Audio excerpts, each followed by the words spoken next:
Asante sana. Na kama ulivyosikia wote wamekwisha jitambulisha, mkono wa kulia yuko hapa. Lakini hii mada pia unaweza kuipata kupitia kwenye Arusha One TV. Dakika chache zijazo kwenye dakika 20-25 baada ya kukamilisha tu kipindi hiki, ukiingia kule YouTube utaweza kusubscribe kupitia Arusha One TV. Kama umjui Patrick Ole Sosopi, umjui Innocent Kisanyage, katibu mbunge, basi utajua kupitia Arusha One TV. Fundi mitambo wangu Christian Makanguli anafanya kazi nzuri kabisa kuhakikisha kwamba mambo yanakwenda mubashara. Labda tutazame sasa katika ile mada moto juu ya nchi yetu, mustakabali mzima, masuala ya siasa na masuala mazima ya siasa nchi yetu kwa mapana zaidi. Lakini pia tutaangalia mwenendo wa Mheshimiwa Rais kwa anavyoendesha nchi yetu na masuala mengine kadha na hasa katika jimbo letu pia la Arusha. Kama unavyojua mbunge ndo anashughulika na shughuli zote za wananchi, kwenda kuwakilisha wananchi kule Dodoma. Sasa mbunge hatunaye, kazi gani zinazofanyika hapa sasa hivi? Basi labda tuanze na kwako Innocent Kisanyage. Tuanzie Arusha kwanza kwa haraka. Na nashukuru ndugu mtangazaji kwa kupata fursa hii pia. Na fursa hii tumepata fursa ya kuzungumza na Wanaarusha na Tanzania kwa ujumla ambao wanasikiliza Arusha on Radio.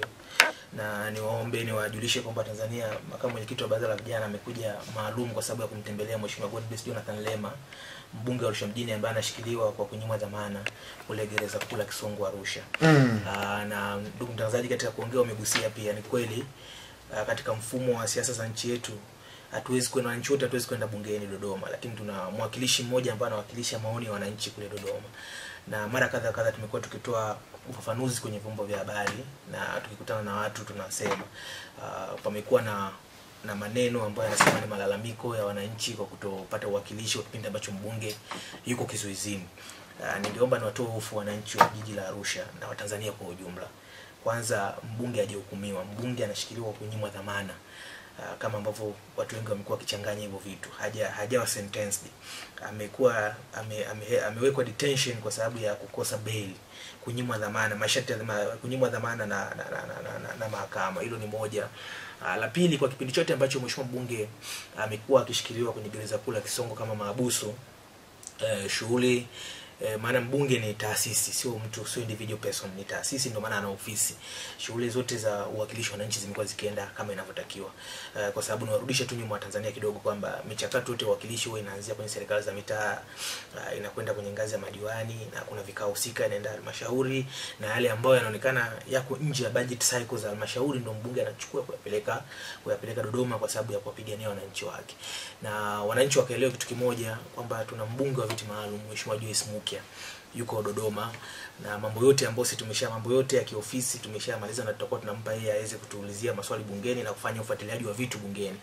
Na sio mara ya kwanza, hata pale ambapo mbunge anapata dharura kwenye Jamhuri ya Muungano tumekuwa tukiona mara kadha mbunge mwingine anamsaidia kuuliza maswali bungeni, sio tu kwa sababu yuko magereza, hata kama amepata dharura tu binafsi, hata kuchangia. Mbunge anaweza akachangia kwa submission, kwa namna ya kuandika, akampa mbunge mwingine kwenye ile paper order ya siku ya bunge ilikawa jina la Mheshimiwa Godbless Jonathan Lema, lakini mchango wake ukafanywa na mbunge mwingine, aidha ni Joyce Mukia au mbunge mwingine ambaye anatoka kwenye chama chake. Na kingine ambacho tunapaswa kukifahamu, mashtaka mawili ambayo anashikiliwa nao Mheshimiwa Godbless Jonathan Lema ni mashtaka ambayo ana dhamana kwa mujibu wa Katiba ya Jamhuri ya Muungano wa Tanzania, kwa mujibu wa sheria ya mwenendo wa makosa ya jinai ya mwaka 2002. Ni makosa ambayo ni bailable offense, kitaalamu wanaita, ni makosa ambayo yana dhamana kabisa. Ila wenzetu upande wa jamhuri, hatupende kuzungumzia sana mambo ya mahakamani, walipeleka ombi kupitia hati ya kiapo kwamba kwa makosa haya mheshimiwa huyu asipewe dhamana. Na ndio hiyo kesi ambayo ilikuwa kwa ilianza kwenye mahakama ya hakimu mkazi Residence Magistrate Court pale Arusha. Tukapambana kwa namna tulivyoweza na jopo la mawakili wetu, kesi ile ikaenda kwenye mahakama kuu High Court, baadaye mpaka ikaenda Court of Appeal, mahakama ya rufani. Na kila ngazi kutoka kwenye mahakama ya hakimu mkazi kwenda kwenye mahakama kuu, sheria ya mwenendo wa mashtaka ya jinai inasema kabisa ni siku 45 utakuwa utapeleka ile rufaa yako. Kutoka mahakama kuu kwenda mahakama ya rufani ni siku 60, ni 6 day. Ni vitu vya kisheria kabisa vimeelekeza. Kwa watu ile walikuwa wanasema kwamba bora mfanye jitihada za kuhakikisha mbunge anatoka kuja kuungana na sisi katika shughuli za kimaendeleo, jitihada zinafanyika, lakini nchi hii inaongozwa kwa mujibu wa sheria, katiba na kanuni. Mheshimiwa Innocent Kasanyage, ni salie kwako bado ukiwa kama katibu wa mbunge. Je, wananchi wana elimu hii kwamba kama mbunge hayupo, kwa sababu hatujazoea hivi vitu mara nyingi sana, hatujazoea kuona kwamba mtu anakuja ofisini kwamba jamani katibu kuna hili, kwa sababu hatujai kuona, ni mara chache sana. Bwana katibu, kwetu huko La City hakuna maji. Hivi vitu vinakufikia kwa wakati na elimu hii wananchi wanayo? Ni kweli elimu inaweza sio kubwa sana kwa wananchi wa jiji la Arusha na majiji na majimbo mengi, lakini by experience mimi nimekuwa katibu wa mbunge kidogo kwa muda kama miaka 3 hivi sasa nipo. Tuna shida moja. Ofisi yetu mara nyingi tunapenda sana tupate vitu vya kisera, kwa sababu mbunge ni policy maker, ni mtunga sheria. Kwa hiyo tutegemea, mimi tokea nimekaa ofisini ni mara moja tulishaona kuona mwananchi mmoja alikuja kuulizia Arusha kuna eneo lilikuwa limetengwa kwa sababu ya kujenga posta ya Afrika.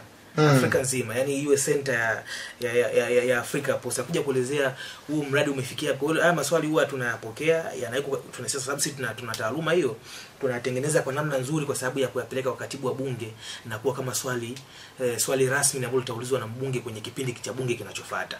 Kwa hiyo 90% ya watu wanakuja ofisini ni kwenye malalamiko ya mtoto kukosa ada, kutaka mchango wa fedha za matibabu. Kwa hiyo wanakuja sana, lakini hawaji na yale masuala ya kisera. Hawaji na masuala ya kisera. Ni mambo ya kijamii sana. Mtu amegombana, anataka kusuluhishwa labda na mheshimiwa mbunge kwenye masuala ya viwanja, na kwa kweli vitu vingi ni masuala binafsi na personal interest hizo, na ni masuala ya kijamii, hatuwezi kuyakataa kwa sababu ndio maisha yetu wa Tanzania.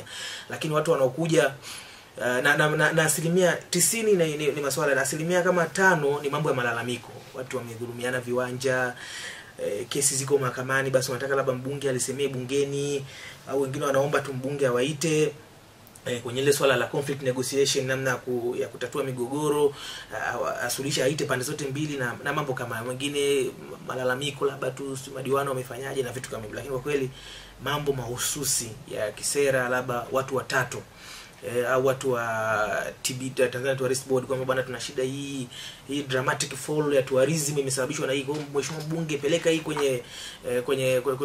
kwenye wizara ya wizara ya maliasili na utalii. Hivyo vitu huwa ni nadra sana kutokea.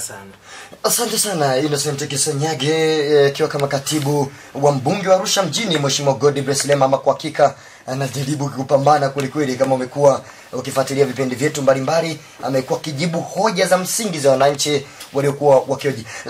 Patrick Ole Sosopi, wewe ni makamu mwenyekiti baraza la vijana, nazungumzia Chadema. Hili la Arusha kutokuwa na mwakilishi, na umesikia vizuri kabisa kwamba watu wanaenda badala ya kupeleka masuala kisera, matokeo yake wanapeleka tu zile tunasema personal interest, bwana tumegombana hivi na hivi. Labda ili unadhani inatoka nini? Wananchi elimu imekuwa ndogo juu ya masuala ya sera na siasa, au ni nini labda kwa upande wako? Na nafikiri kama nisingeweza kutofautiana sana na alivyoeleza katibu wa mbunge Innocent Kasanyage, ni kweli hii inatokea kwa sababu ya namna ambavyo mfumo wa nchi yetu ulivyokuwa umekwepo kwa muda mrefu, kuwa na mfumo wa chama kimoja. Kwa hiyo wananchi wanaamini kiongozi anapochaguliwa wanaamini kwamba ni mtu anayefaa kwenda kudili na mambo yao binafsi badala ya kudili na masuala ya kijamii. Haina maana kwamba mtu utakapokuwa kiongozi unahitaji kuacha kutokudili na mambo ya watu binafsi, hapana. Lakini inapokuwa inatokea as a human being, kama binadamu, ni lazima uweze kuwasaidia na wewe kama ukiwa kama kiongozi. Kwa hiyo kinachotokea Arusha na naamini inatokea maeneo mengine pia, na hata tukichukua pale kwa Jua Kali Morogoro, na natambua kwamba watu wanadili na hilo, kwamba anapokuwepo mbunge wanaamini ni mtu anaweza kuwasaidia school fees ya watoto na mzazi anapokuwa amekosa. Anaamini kwamba ni mtu anaweza kumsaidia labda kwa mambo mbalimbali ambayo labda ya ugonjwa na mahitaji hata ya nyumbani wakati mwingine. Nafikiri ni lazima tuendelee kuelimisha jamii yetu na kutambua kwamba hiyo ni moja wapo ya jukumu la kiongozi, lakini si jukumu kubwa inavyofaa kuwa hivyo. Kiongozi kama mbunge ni mwakilishi kwa mujibu wa katiba ya Jamhuri ya Muungano wa Tanzania. Mbunge ana majukumu makubwa matatu ya kikatiba. Moja ni kuwakilisha wananchi bungeni, kwa maana wote hatuwezi kwenda bungeni. Ni lazima uwepo mtu mmoja anayekwenda kuwakilisha wakazi wa jiji la Arusha, atakayepeleka changamoto za ujumla, kwa maana ya tatizo la maji, ukosefu wa umeme kwa baadhi ya maeneo, miundombinu, afya, elimu na mambo mengi. Lakini pia hata ambao ni personal, usalama wa watu wake, ni lazima kaweze kuwakilisha kule bungeni. Lakini jukumu la pili la kikatiba ni kwenda kuisimamia serikali. Kuisimamia serikali kutekeleza yale ambayo ameweza kuyapeleka bungeni, ili serikali inayokusanya kodi iweze kurudisha zile kodi kwa wananchi ambao wameweza kutoa kodi ile, na serikali kama wakala ama kama sehemu ambayo wananchi wanahitaji kupeleka kodi kwa kununua bidhaa ama kwa namna nyingine yoyote ile, kwa kodi zile zinahitaji kurudi sasa kutatua kero ya maji, kutatua kero ya afya, miundombinu, elimu na vitu vingine vyote. Kwa kazi yake mbunge ni kupeleka. Akishapeleka anaitaka serikali ama anaisimamia serikali ku make sure kwamba anarudisha zile kodi kuja kutekeleza changamoto zilizopo katika jimbo lake. Na jukumu la tatu la kikatiba na la mwisho kwa mbunge ni mtunga sheria. Kwa bunge wanapokwenda Dodoma ni kwenda kutunga sheria za kuendesha nchi, kwa sababu ni muhimili mojawapo wenye jukumu kubwa hilo, kwa maana nchi yetu inaongozwa kwa mihimili mikubwa mitatu: serikali, bunge pamoja na mahakama. Kwa hiyo kwa maana ya bunge, kwa maana ya bunge, hiyo ndo kazi kubwa ama hizo ndo kazi kubwa za uwakilishi pale bungeni. Kwa hiyo yanayotokea si vitu vya ajabu sana, na haina maana tunahitaji kudiscourage watu wasiende ofisi ya mbunge kueleza shida zao, lakini lazima watambue kwamba majukumu makubwa ya mbunge kikatiba ni matatu: kuwakilisha wananchi bungeni, kuisimamia serikali kuleta maendeleo, kuipushi kwa kila namna, kama ambavyo umeweza kumuona God Bless Lema wakati mwingi akihangaika akipiga kelele bungeni, lakini pia akiandaa baadhi ya programs nyingi za kimaendeleo. Kuna ile hospitali ambayo iliweza kuleta some misunderstanding na baadhi ya wateuliwa wa rais.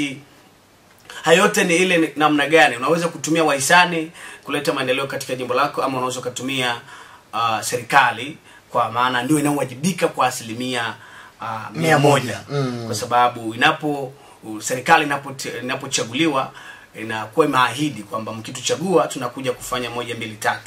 Kwa hiyo ndio jukumu kubwa sana la serikali, ambao naamini kwamba wabunge wanakuwa ni sehemu mojawapo ya kuisimamia serikali.